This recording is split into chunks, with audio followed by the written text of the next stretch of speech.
ಪರಿಶಿಷ್ಟರಿಗೆ ಮೀಸಲಿಟ್ಟ ಹಣ ದುರ್ಬಳಕೆ ಮಾಡಿರುವುದನ್ನು ಖಂಡಿಸಿ ನಂಜನಗೂಡಿನಲ್ಲಿ ರಾಜ್ಯ ಸರ್ಕಾರದ ವಿರುದ್ಧ ದಲಿತ ಸಂಘಟನೆಗಳ ಸಮನ್ವಯ ಸಮಿತಿಯಿಂದ ಪ್ರತಿಭಟನೆ ನಡೆಸಲಾಯಿತು.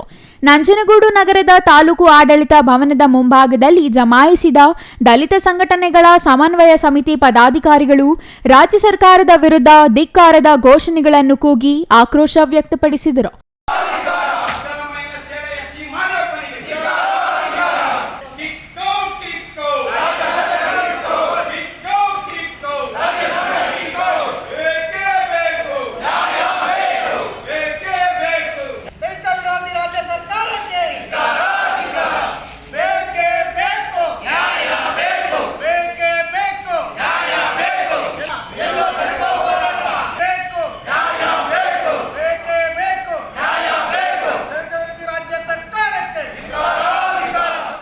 ಈ ವೇಳೆ ದಲಿತ ಸಂಘಟನೆಗಳ ಸಮನ್ವಯ ಸಮಿತಿ ಅಧ್ಯಕ್ಷ ಮಂಜು ಶಂಕರಪುರ ಮಾತನಾಡಿ, ರಾಜ್ಯದ ಮುಖ್ಯಮಂತ್ರಿ ಸಿದ್ದರಾಮಯ್ಯ ಅವರು ದಲಿತರ ಅಭಿವೃದ್ಧಿಯ ಹೆಸರಿನಲ್ಲಿ ಗ್ಯಾರಂಟಿ ಯೋಜನೆಗಳಿಗೆ ಎಸ್ಸಿಪಿ ಮತ್ತು ಟಿಎಸ್ಪಿ ಅನುದಾನ ದುರ್ಬಳಕೆ ಮಾಡಿಕೊಂಡಿರುವುದು ಅವರ ದುರಾಡಳಿತಕ್ಕೆ ಹಿಡಿದ ಕೈಗನ್ನಡಿಯಾಗಿದೆ.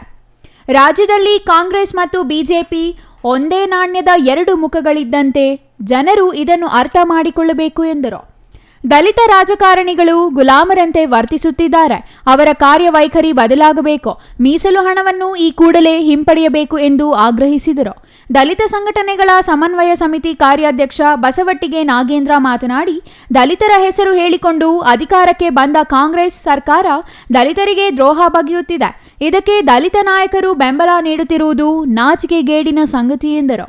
ದಲಿತರ ಅಭಿವೃದ್ಧಿಗೆ ಮೀಸಲಿಟ್ಟ ಹಣವನ್ನು ಗ್ಯಾರಂಟಿ ಯೋಜನೆಗಳಿಗೆ ಬಳಕೆ ಮಾಡಿಕೊಳ್ಳುತ್ತಿರುವುದನ್ನು ಈ ಕೂಡಲೇ ನಿಲ್ಲಿಸಿ ದಲಿತರನ್ನು ಅಭಿವೃದ್ಧಿಪಡಿಸಬೇಕು.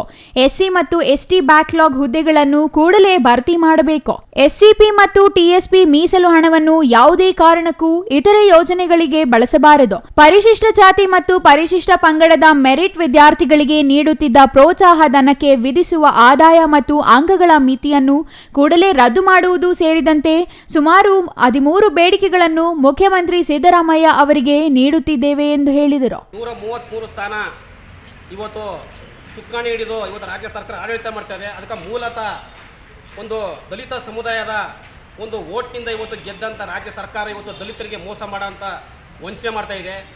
ಹಾಗಾಗಿ ದಲಿತರಿಗೆ ಏನು ಸೌಲಭ್ಯ ಕೊಡ್ತೀವಿ ಅಂತ ಅಂದ್ಬಿಟ್ಟು ಚುನಾವಣೆ ಮುಂದೆ ಏನು ಚರ್ಚೆ ಮಾಡಿದ್ರು ಅದು ಯಾವುದೇ ರೀತಿ ದಲಿತರಿಗೆ ಆಗಂತ ಒಳ್ಳೆ ಕೆಲಸ ಕಾರ್ಯಗಳು ಮಾಡಿಲ್ಲ. ದಲಿತರಿಗೆ ಆಗಂತ ಏನು ಸೌಲಭ್ಯಗಳು SC ST ಮತ್ತು TSP ಹಣವನ್ನು ದುರುಪಯೋಗ ಮಾಡ್ಕೊಂಡು ರಾಜ್ಯ ಸರ್ಕಾರ ಒಂದು ಗ್ಯಾರಂಟಿ ಯೋಜನೆಗೆ ಮಾಡ್ಕೊತಾ ಇದೆ. ಅದನ್ನು ನಾವು ಈ ದಿನ ನಾವು ಖಂಡಿಸ್ತಾ ಇದ್ದೇವೆ. ಎರಡನೇದಾಗಿ ಪರಿಶಿಷ್ಟ ಜಾತಿ ಪರಿಶಿಷ್ಟ ಪಂಗಡದ ವಿದ್ಯಾರ್ಥಿ ಪ್ರೋತ್ಸಾಹ ಧನ ಅಂತ ಹೇಳಿ ಅದನ್ನು ಸಹ ರಾಜ್ಯ ಸರ್ಕಾರ ಹಿಂದೆ ವಿದ್ಯಾರ್ಥಿಗಳಿಗೆ ಅದನ್ನು ಸಹಾಯ ಮಾಡ್ತಿತ್ತು. ಅದನ್ನು ಸಹ ಈ ದಿನ ಅದೆಲ್ಲಕ್ಕಿಂತ ಗ್ಯಾರಂಟಿ ಯೋಜನೆಗಳಿಗೆ ಮಾಡ್ಕೊತಾ ಇದ್ದಾರೆ.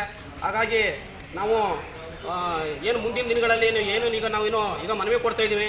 ಆ ಮನವಿ ಮುಖಾಂತರ ರಾಜ್ಯ ಸರ್ಕಾರ ಏನಾರವೇ ಇದನ್ನು ವಿಳಂಬ ಮಾಡಿದಂಥ ಸಂದರ್ಭದಲ್ಲಿ ನಾವು ರಾಜ್ಯಾದ್ಯಂತ ಉಗ್ರ ಹೋರಾಟ ಮಾಡಬೇಕಾಗತ್ತೆ ಅಂತ ಹೇಳಿ ಈ ಮೂಲಕ ಎಚ್ಚರಿಸ್ತಾ, ಮತ್ತು ಇನ್ನೂ ಹಲವು ಸಮಸ್ಯೆಗಳು ಇರೋದ್ರಿಂದ ಇದು ಆಗೋದು ಬೇಡಿ.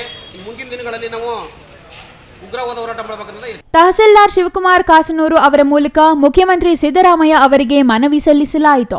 ಪ್ರತಿಭಟನೆಯಲ್ಲಿ ದಲಿತ ಸಂಘಟನೆಗಳ ಸಮನ್ವಯ ಸಮಿತಿ ಗೌರವಾಧ್ಯಕ್ಷ ಗೀಕಹಳ್ಳಿ ಮಹದೇವಸ್ವಾಮಿ, ಕಾರ್ಯಾಧ್ಯಕ್ಷ ಬಸವಟ್ಟಿಗೆ ನಾಗೇಂದ್ರ, ಉಪಾಧ್ಯಕ್ಷ ರಾಜಶೇಖರ್, ಪ್ರಧಾನ ಕಾರ್ಯದರ್ಶಿ ಅಲತ್ತೂರು ಶಿವರಾಜು, ಮಾಧ್ಯಮ ಕಾರ್ಯದರ್ಶಿ ಜೆ ಮಹದೇವಕುಮಾರ್, ಸಂಘಟನಾ ಕಾರ್ಯದರ್ಶಿ ರಾಜೇಶ್, ಸಹ ಕಾರ್ಯದರ್ಶಿ ಸಿದ್ದರಾಜು, ಕಾರ್ಮಿಕ ವಿಭಾಗದ ಕಾರ್ಯದರ್ಶಿ ಪ್ರಭುಸ್ವಾಮಿ, ಖಜಾಂಚಿ ಬಾಣೂರು ಶಿವಸ್ವಾಮಿ, ಕಾನೂನು ಸಲಹೆಗಾರ ಬೊಕ್ಕಹಳ್ಳಿ ಮಹದೇವಸ್ವಾಮಿ ಮತ್ತಿತರರು ಹಾಜರಿದ್ದರು. Kumar, CTV news, Nanjangud.